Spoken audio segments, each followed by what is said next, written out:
If you want to make a right angle or any corner, score a line down the back of the edge with an angle grinder and create a 6 to 8 mm gap in the double folded lip at the top. Take care not to cut any higher than existing notches, while the score line can stop just short of the bottom. Place a board or similar support against the scored line and bend using force. Bend past the desired finishing angle and then back to get a neatly square result.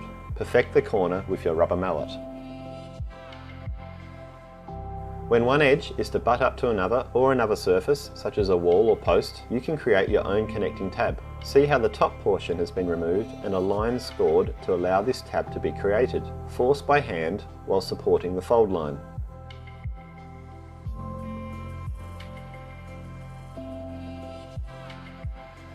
This tab can then be screwed to whichever height edge or surface it is being attached to. Be sure to have pegged your edge near the joint first, as this action also sets the height strongly. When there is a straight section, place the pegs in position first along a string line, checking the height. Use some extra pegs in the straight sections. You can use less in a curving section to accommodate this. With pegs in position, simply ease the length of edging down onto the top of them and connect to the next. It is difficult to achieve a perfect straight, so if you want that, use the hardline product instead. It is possible to slot the FlexLine connecting plate into the channel of the hardline with some modification.